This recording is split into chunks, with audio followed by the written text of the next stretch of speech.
So hello and welcome to this episode of the Global Innovators in Business series. We are so happy to have with us Mr. Han Shen Lin. Han is the Capstone Project Director for the NYU Shanghai and Assistant Professor of Practice and Finance.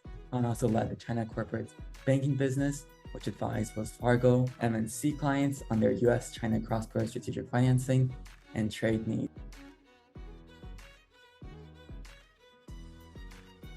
When I was serving in the Corps at the time, this was during 1990, and Desert Shield, Desert Storm had just started.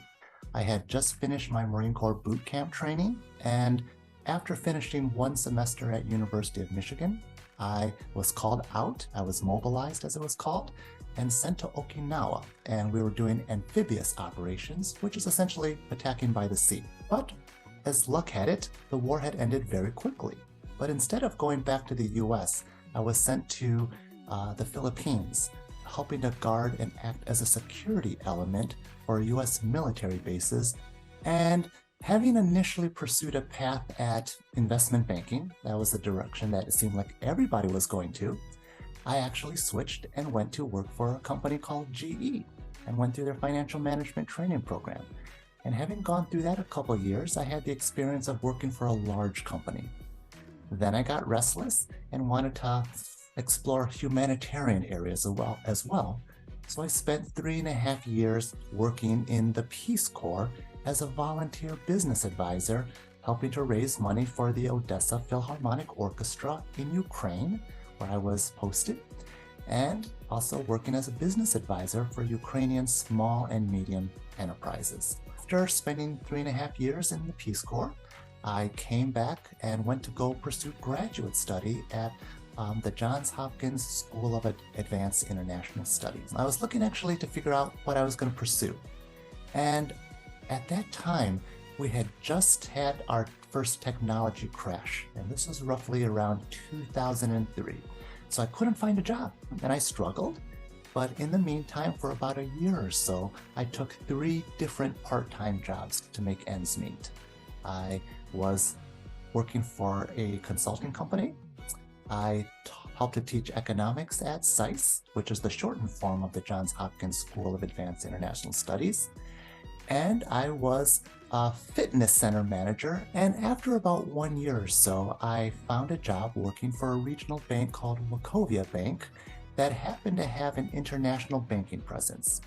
Having gone through their training program, they asked me if I'd be willing to go overseas, and I ended up in Beijing, China, working with the Chinese banks. For a number of years, I was steadily promoted.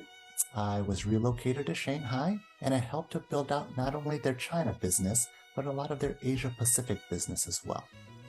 So fast forward a couple of years, I decided that a number of my clients were getting very smart, so I went back to graduate school part-time twice. And I spent about 17 years in banking, after which, having left, I went through another career pivot and decided to pursue education at NYU as a professor.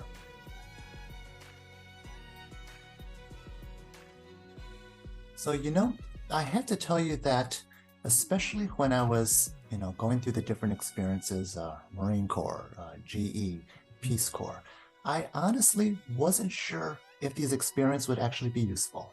I actually thought that, well, they were interesting chapters in my life, and now I've got to find a job to figure out how to pay my rent. So it was actually, a period of uncertainty for me, and I never really started to appreciate the lessons until later in my career. But I did have a couple of practical benefits, which was this. When I was in banking, I was often what was called in the client-facing role. And so that meant working with a number of executives at different companies, helping them think through what their China investment and financing strategy is. So that sounds very parochial in many ways, but you find out when you're doing these types of deals with other folks that you would think are very professional and business focused, that in fact, everyone has their own personal interests and they have a life as well. And so when you're trying to engage with clients, the first thing you're always looking for is some common interest, something to engage them with beyond just sticking a spreadsheet in front of them and trying to talk about a deal, for example. And so all the years of traveling the world, looking at it, having made mistakes, having had successes as well, they make you a little bit more normal, a person of interest. And when you have some type of interest or you've had different stories, that makes that client engagement process, finding rapport with somebody, that much easier. And I found out from a practical standpoint, it actually helped to make me a more interesting banker when I had to talk about finance, because beforehand I had something interesting to talk about just as a person.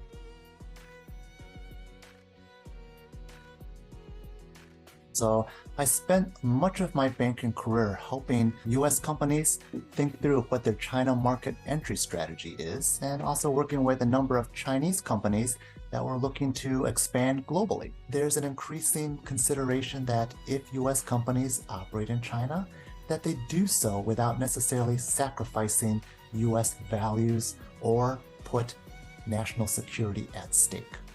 Now, that is something very new to be thinking about, because suddenly, when US companies think about their commercial strategies in China, there has to be a greater awareness of what the guideposts are without crossing any lines that might affect national security. This is particularly true in the technology side, where we're starting to see aspects of decoupling, and that we see this momentum towards decoupling that we don't know how it's going to end. That basically means if you're going to be operating in this cross-border space between US and China, you need to be paying much more attention to a lot of the political dynamics going on between countries.